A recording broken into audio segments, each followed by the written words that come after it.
This is the story of a man named Stanley. Stanley worked for a company in a big building where he was employee number 427. Employee number 427's job was simple.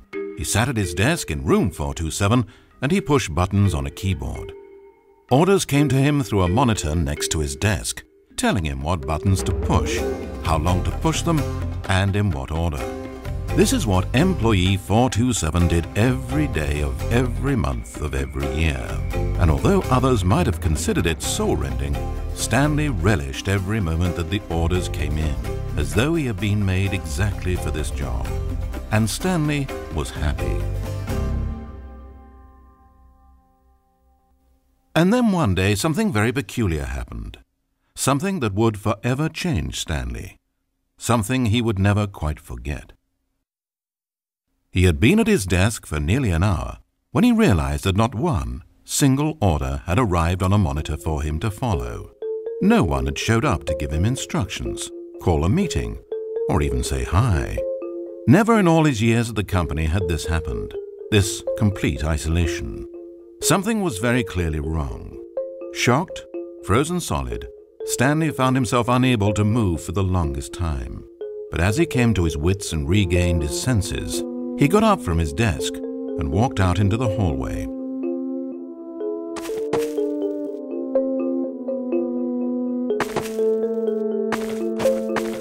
Stanley decided to go to the staff lounge to check on his co-workers.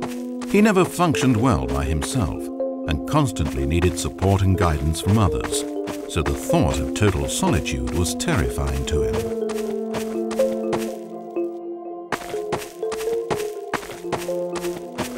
When Stanley came to a set of 2 open doors, he entered the door on his left.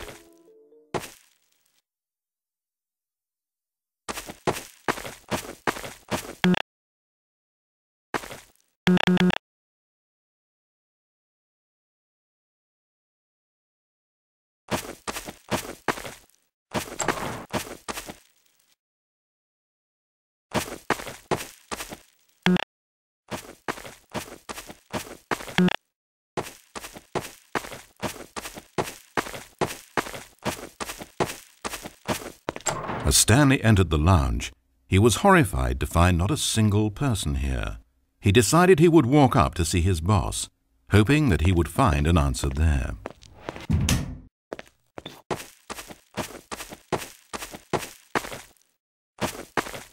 Coming to a staircase, Stanley walked upstairs to his boss's office.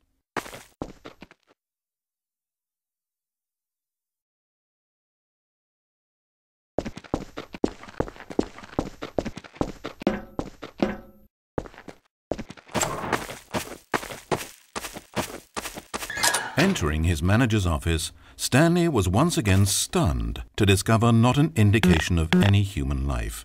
It was at this point that he began to feel dizzy and a little sick, and even thought he might pass out when suddenly he noticed a keypad next to the filing cabinet in the corner of his boss's office.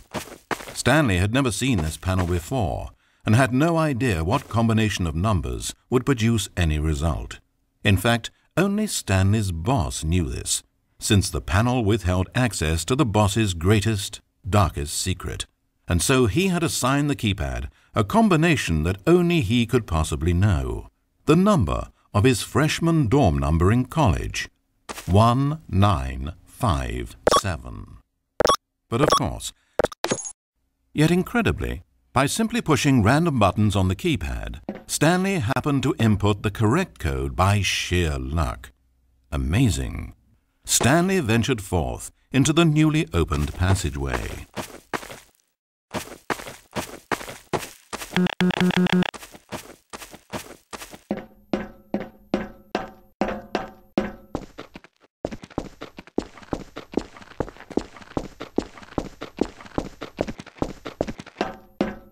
As he drew deeper into the bowels of the building, Stanley had no idea where he was or what this place held.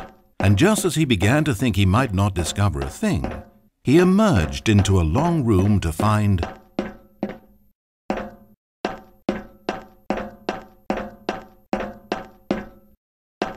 rows and rows of monitors. screens with a number above it. Stanley noticed, however, that these were not random numbers, but the number of employees who worked in the building, his co-workers. Even his own number, 427, had a place on the wall.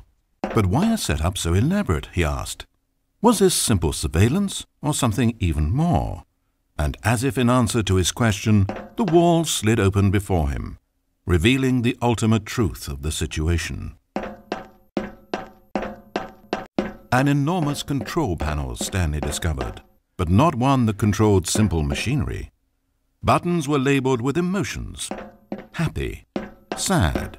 Levers and knobs controlled actions. Walking, eating, doing work, or watching TV. Every input on this device monitored not the functions of a machine, but of a human being. And the reality began to sink in. Stanley, like so many other people, reduced to images on a monitor, had been under someone's control, always at the mercy of this machine. Could this have been the only reason employee number 427 was content with his boring job? That a machine had altered his emotions to accept it blindly? He began to feel an unbridled rage, and at the peak of his anger, something happened. A spark. Stanley looked up and saw the generator overhead, still providing some small amount of power to the machine, keeping it alive. And knowing that this generator was all that kept the controls running, Stanley moved to the ladder in the back of the room and began to climb towards the rafters.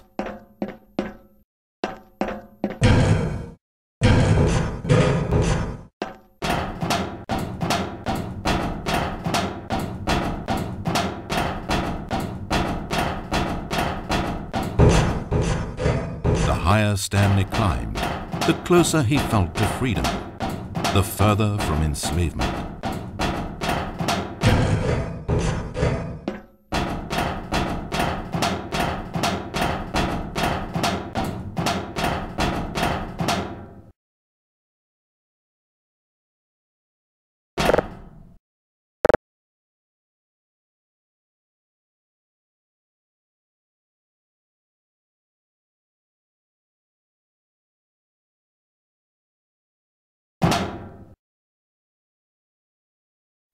Blackness, power gone, all alone, and then...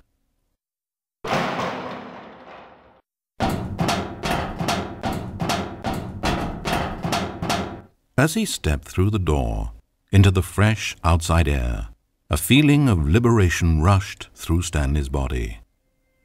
He had seen power, he had seen enslavement, and he had destroyed it. The underling was in control now. He had found his leading role. Stanley never discovered why everyone had gone missing, nor how and when he had come under the machine's control. But it didn't upset him terribly, because he knew that this was how things were meant to happen. All he felt was a delight unlike any he had ever known before. Never again would he follow someone else's orders without question. Never again would anyone tell Stanley where to go, what to do, or how to feel. No more bosses, no more instructions on a screen. Stanley decides for himself now. And he stepped out into the world, and he felt the cool breeze upon his skin, and Stanley was happy.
Stanley decided to go to the staff lounge to check on his co-workers.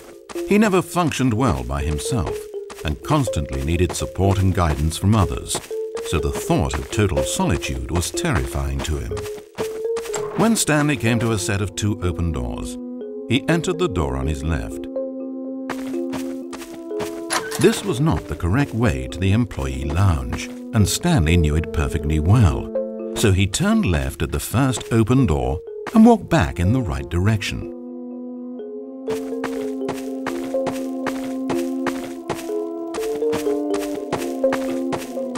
Stanley was so bad at following directions, it's incredible he wasn't fired years ago.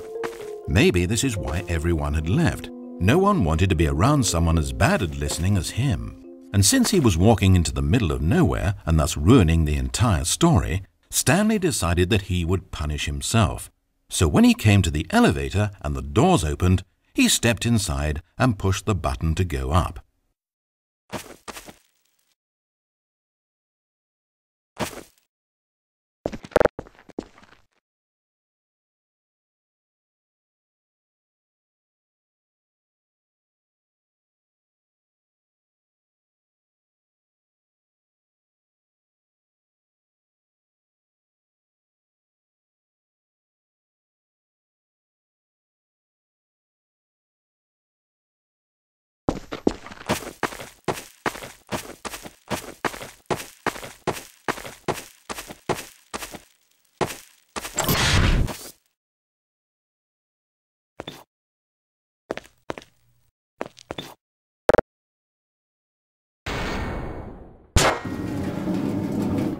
It almost perplexed Stanley that he had actually gone and stepped into this metal trap. After all, it should have been no surprise that this thing would lead him to his death. But he thought to himself, this is simply the price to pay for ruining a perfectly good story. So he resigned and willingly accepted his fate, the inevitable end toward which he had spent so long stumbling. Farewell, Stanley.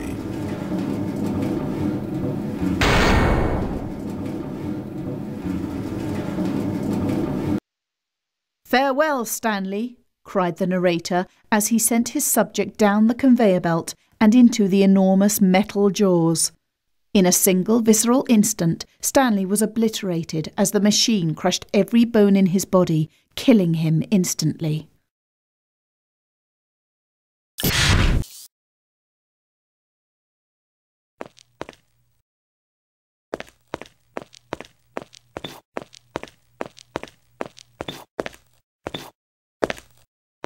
It's a shame, then, that for all his work, it was such a meaningless victory for the narrator. Did he really think he would accomplish anything by murdering this disposable vessel?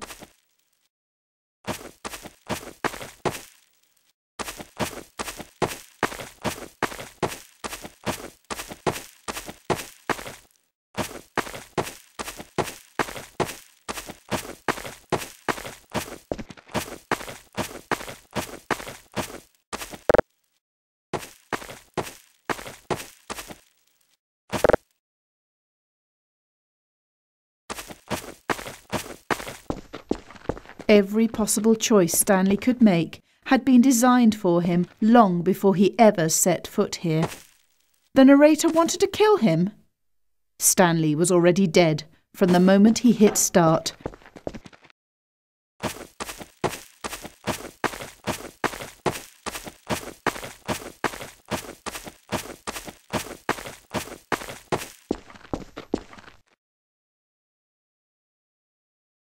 There's no salvation for either of these two, I'm afraid.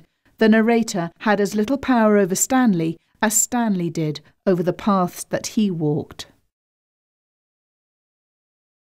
But listen to me. This story is not over. You can still save these two. You can stop the program before they both fail. Push escape and press quit. There's no other way to beat this game. As long as you move forward, you'll be walking someone else's path. Stop now, and it'll be your only true choice. Whatever you do, choose it. Don't let time choose for you. Don't let time...